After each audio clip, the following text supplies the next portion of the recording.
Hello. Today we're going to talk about vespr theory. And if you already know what vespr theory is, then yay, you should probably go do something more worthwhile.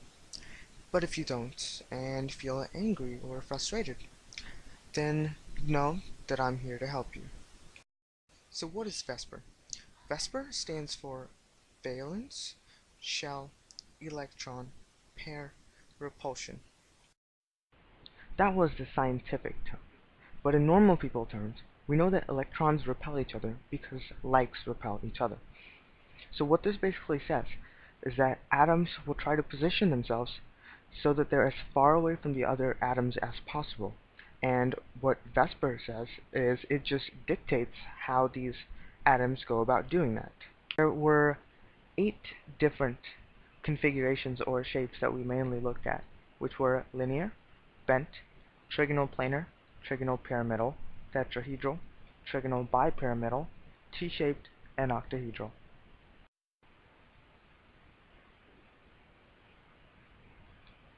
Okay, so let's start from the beginning with linear. In a linear molecule, we have one central atom with 2 other atoms surrounding it. And we'll use a Lewis dot structure model to kind of illustrate this. In my example here, I'm using carbon dioxide. So in this model, I have a carbon, which is our central atom, with 2 oxygens surrounding it.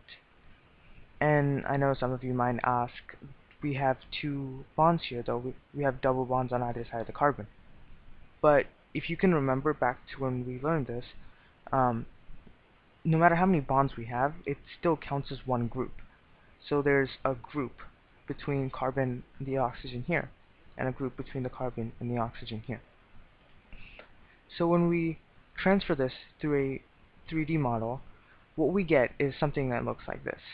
And because of the fact that these 2 oxygens here want to be as far away from each other as possible, the distance between the bonds here is 180 degrees, making them linear.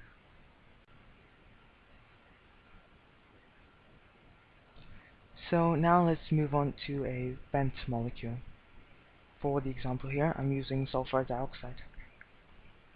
So in this bent molecule, what we have is a central atom with 2 other atoms and either 1 or 2 lone electron pairs.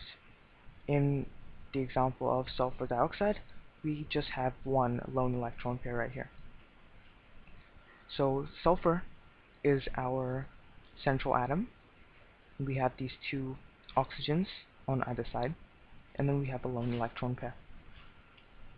And these lone electron pairs, what they do is they exert more force on these oxygens than the oxygens do on the others. So when we transfer this to a 3D model, we get something that looks like this.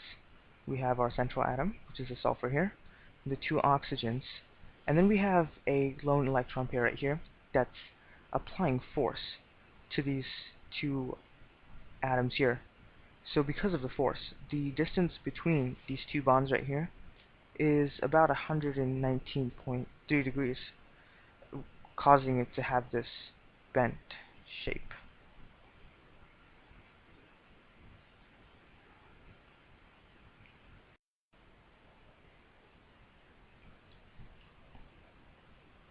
So now let's look at trigonal planar.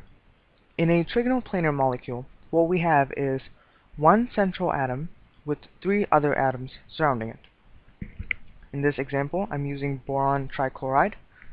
So in this Lewis dot structure right here, we can see that boron's in the middle with 3 chlorines surrounding it. So when we transfer that into a 3D model, what we get is something that looks like the spokes of a windmill, because these electrons want to be as far away from the other electrons in this group as they can. So the distance between these bonds right here are 120 degrees. So it's 120 degrees right here, 120 degrees right here, and 120 degrees right here, causing it to be shaped like a triangle, but it's still flat. While in a trigonal pyramidal molecule, what we have is a central atom with three other atoms surrounding it, but we also have a lone pair. And this lone pair has a significant effect on how the electron looks in a 3D model, because since the lone pair exerts more force than the other atoms, they're going to be pushed down a little. In this ammonia example, our lone pair is right here on top of this blue bubble, while the three white balls here are the hydrogens. So this lone pair is exerting more force, causing these hydrogens to be at a little lower level than the nitrogen. The distance here is 106.7 degrees. So it's a triangle, but it's not flat, causing it to look more like a pyramid, hence the trigonal pyramidal. Now let's look at a tetrahedral molecule. It's very similar to a trigonal planar molecule in regards to the fact that they both have four things around a central atom, but unlike the trigonal pyramidal, where there were three atoms and one lone pair, in this tetrahedral molecule, all four of the bonds here are other atoms. And now, since all four bonds are atoms, there's no one portion exerting more force than the other, so they all have an equal distance. So when we transfer this to a 3D model, the tetrahedral molecule looks something like this, with all the different sides having the same distance from each other. So the distance between these bonds here and these bonds are 109.5 degrees. So next we have trigonal bipyramidal. And in a trigonal bipyramidal molecule, what we have is one central atom with 5 atoms surrounding it. So in this example, I'm using phosphorus pentachloride.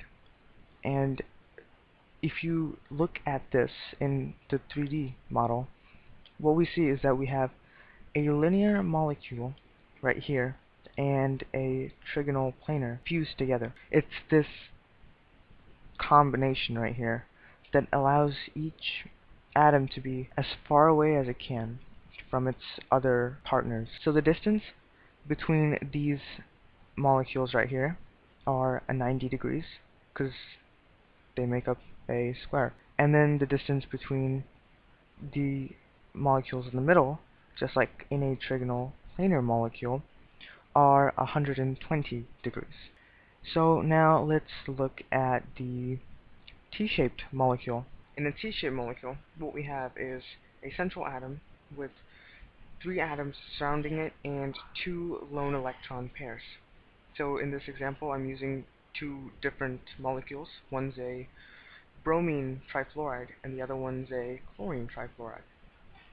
So let's look at this chlorine trifluoride.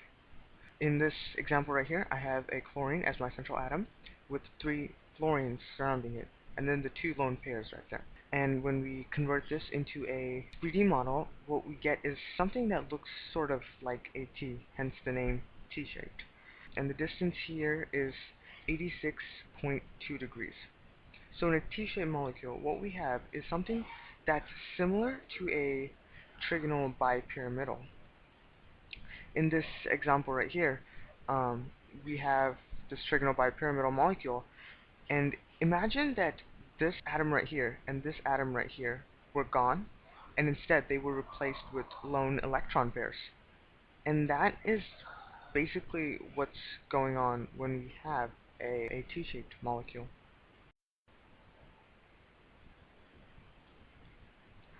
So last but not least, we have the octahedral molecule. In an octahedral molecule, the concept is that we have a central atom with 6 atoms surrounding it. In this example right here, I'm using sulfur hexafluoride, so that's 1 sulfur as my central atom with 6 fluorines surrounding it. So when you take this model and convert it into a 3D model, like how we've done for the past 7 molecules, what we get is something that looks like this. So what we have here is, in essence, a diamond. It's a 90 degrees here, a 90 degrees here, and a 90 degrees here. And this is the most complex molecule that we looked at. And that, my friends, is the last combination or shape that we're going to look at when we're considering vespr. So I hope that this crash course through Vesper theory has helped you and that you gained something from it. Thank you, and I'll see you next time.